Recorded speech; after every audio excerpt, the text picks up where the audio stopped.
Welcome to the Art Lady's home. Today I am making a really quick pork tenderloin roll-up, and I'm going to be using a pork tenderloin, of course, and it's a 4.5-pound pork tenderloin that I purchased, and I filleted it into a flat slab, and I do have a video that shows how I fillet the tenderloin to make it a roll-up. I'm going to stuff it with some spinach, ricotta, and sliced Parmesan cheese here. And I'm going to use for herbs, I'm using thyme, rosemary, black pepper and salt, and a bit of garlic. Actually, I'm going to use about half that clove of garlic because I absolutely love garlic. And I'm going to slice the spinach to needed amount. And I want it to be, layered through. So I'll be using probably about 3 cups of the loose leaf spinach here, but I'm going to shred it real fine, and I'll show you how I do that. So it's fine little pieces. And then I want it to just be a nice blend between the ricotta cheese and the spinach. I don't want it to be overpowering with either. I don't want too much cheese, and I don't want too much spinach. And I'm also going to chop up slice up some of that fresh rosemary. So that's what's going to go in it. I'm going to start mixing it all up, and then I'll show you what it looks like. What I do for the spinach is I just grab the spinach. Make sure you're not getting any of that soggy stuff. I just bought this yesterday, but I'm going to double check it real good. Okay, it seems to be okay this batch. I grab the spinach and kind of wrap it and roll it into a hunk like this. Now, see that leaf? I'm going to throw out that one because that's got a little bit of rotted spinach on it. And I don't want to give anybody a stomachache. So I'm going to grab this like this, and now I'm going to just slice it down real thin. The whole piece. This is just how I find I can slice up the spinach. So I'm going to do this for about 3 handfuls, just like I've done here. And I'm double cutting here, chopping it. Of course, if you have any better way of doing it, go for it. Do it your way. I do not have a food processor. So this is the old-fashioned way. Now I'm going to go ahead and stick this in to the bowl. I'm going to actually slide my bowl over so you can see better. That's going in the bowl. And then I've taken 2 teaspoons of thyme, and I'm going to do a teaspoon of that fresh rosemary because that's really strong. And this is dried thyme leaves here, so I'm just kind of crushing them with my hand, mixing them with some black pepper, and mixing it a little bit with some salt. So I'm going to sprinkle some of this onto the tenderloin, but I also want, as I'm going to mix it all together right here, I want about half of this mixture in here. So I'm going to go ahead and sprinkle that in now, and I'm going to save about that much to sprinkle directly onto the meat. That way it gets flavor into the meat. I'm just going to go ahead at this point and add all my cheeses, and then I'm going to slice up this. Now this is fresh rosemary, and I've washed and dried it, and now I'm just going to clip it into here with my scissors. So I'm going to strip the rosemary off of the stem, like so.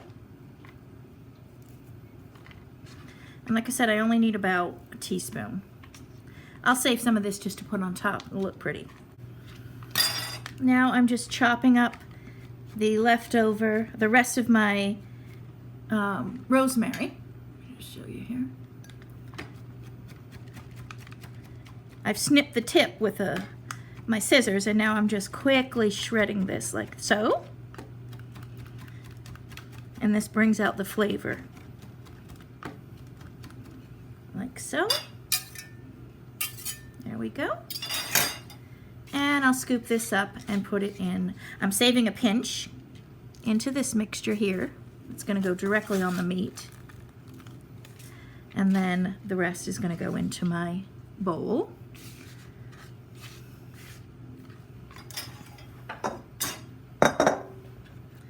Like so.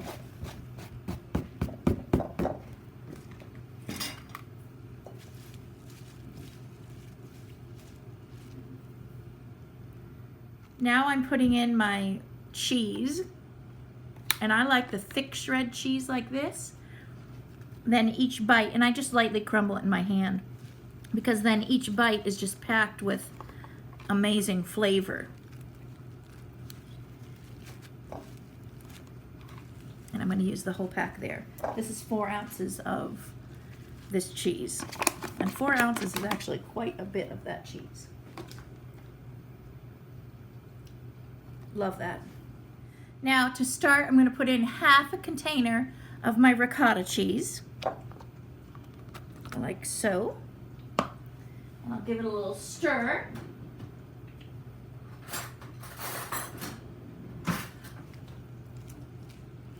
And then I'm going to add more spinach as I go along. I don't want to have too much, and I don't want to have leftovers, so I'm estimating as I go along. Right now I started with that 1 handful of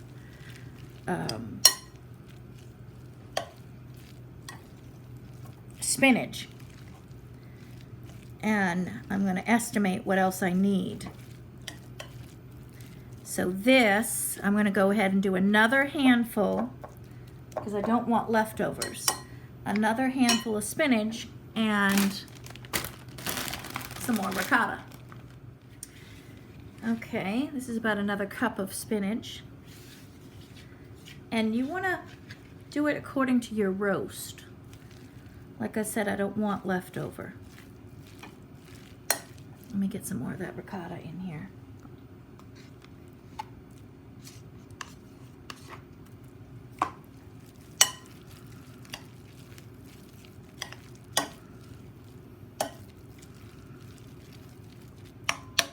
Ahead and added the leftover ricotta. I only had a few tablespoons left, so I threw that in. And now I'm going to do another little handful of spinach. So I'm almost using that entire bag. This was a little bit wider roast, so I'm going with a little bit more spinach. I kind of spread it around this bowl to the thickness of about a ½ inch, so I could estimate how much space, and I could use a little bit more spinach. And remember, when you cook this spinach, when it's cooked in with that roast, the spinach condenses and cooks, cooks up and shrinks. So I want to have enough substance on the inside. So when you slice it, it's a nice thickness of these toppings, or the insides, the stuffings. So that's what I'm going for. And here's the last of the spinach. So now I think that'll be enough, because that is a pretty big tenderloin. And you can see it just condenses down. There. I'm going to mix that in, and then I'm going to show you how I spread it into the tenderloin. I've just sprinkled the meat with the leftover spices here, and then I drizzled some garlic over the top of it, and I chopped up 4 cloves of garlic, very, very, very fine, and I put half the mixture right on the meat.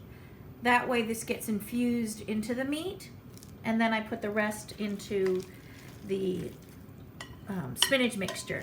And now I'm just going to go ahead and lay the spinach mixture on top of the meat and just spread it so that it's about a ½ inch thick all over. And I'm just lightly spreading it.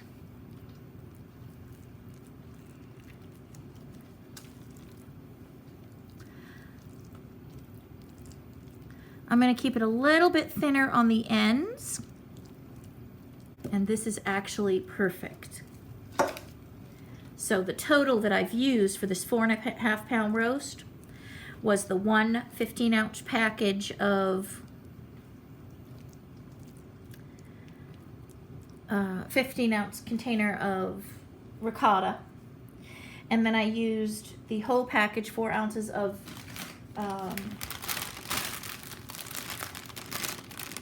Parmesan cheese.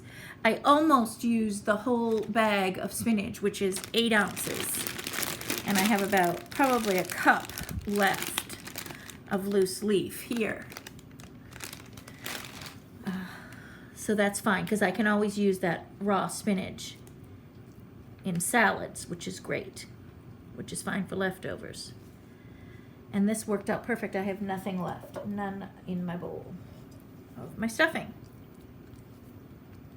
So that worked out great. Now I pre-cut some of the twine, and I'm just gonna roll this up. And this is about, I wanna say,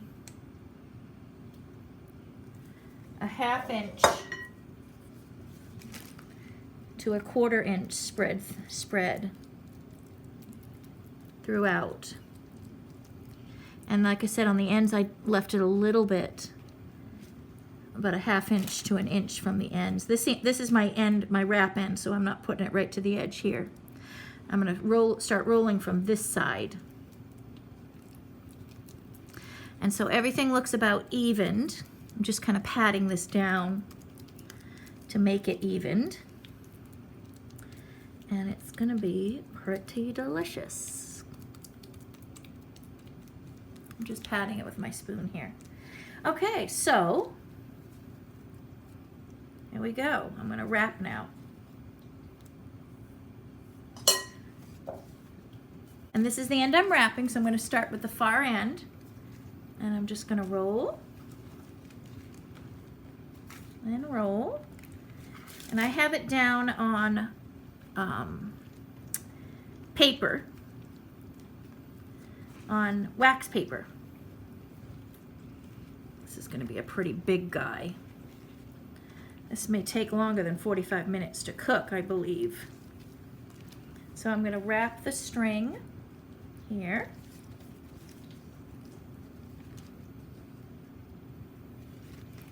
And then lift to the middle. This is a big guy. And I have another piece of string ready. I'm gonna tie it off here. Lift.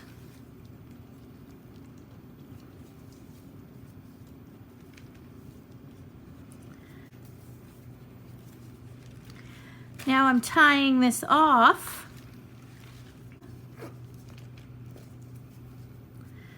I pre-cut the string so that I don't have dirty hands while I'm dealing with string. That's always helpful. Yeah, we're coming out here. So what I did was I grabbed some toothpicks, and I'm just gonna toothpick off the edge. I'm just kind of stitching it with the toothpicks because I don't want it all dripping out. It's all gonna just gush out my edge here as this cooks. So I'm stitching it up with some toothpicks on my very, very end. And I'm gonna put maybe one more here.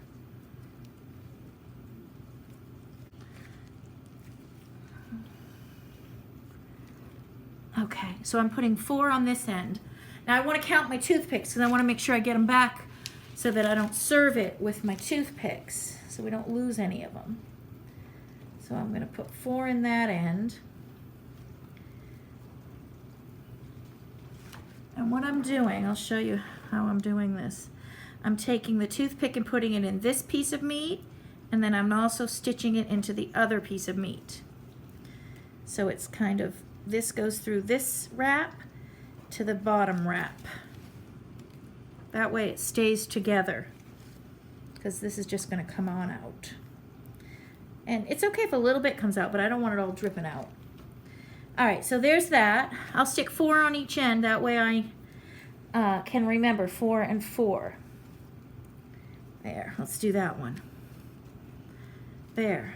And then I'm going to tie another string here because this was pretty big. A pretty big loaf. And I'm going to do another tie here.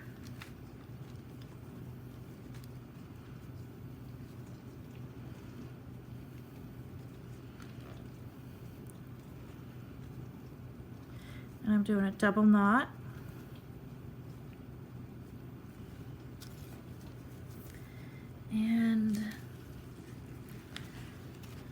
tie off my middle.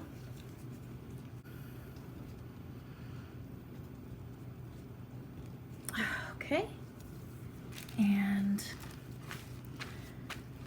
one more I think here.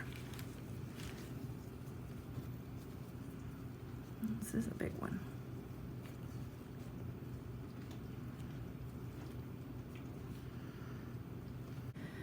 I have a pretty large glass baking dish here. It's 11 by 15. And I'm going to drizzle the bottom with some olive oil. And then I'm going to use some of these baby carrots. And I am feeding a crowd today. It's my son's birthday celebration. So I'm going to do 2 pounds of baby carrots at the bottom. And they're just these little tiny pre-cut ones. That way they'll cook nice and fast. And I'm going to do, for the 2nd pound, I'm going to do just enough to coat the bottom with the carrots. So about 1.5 pounds of that. That way we have some leftovers today. So just enough to coat the bottom. And now I'm going to sprinkle it with a little bit of onion powder. And then I'm going to do some salt and pepper. And I'm using the fresh ground pepper. A little bit of that.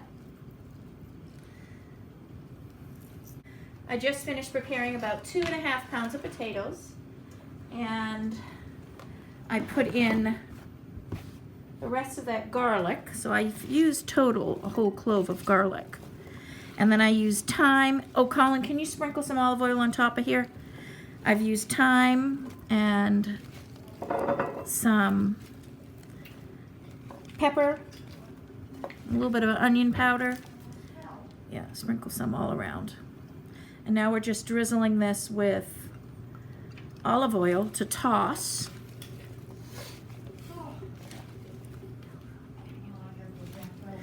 And it's going to be, and I'm going to layer on top now. And now I'm going to just put it on top of the carrots.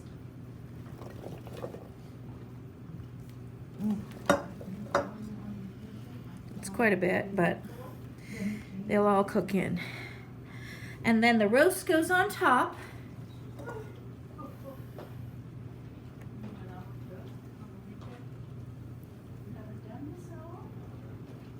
And I'm going to put it in the oven. Carefully lay the roast on. And in the oven it goes.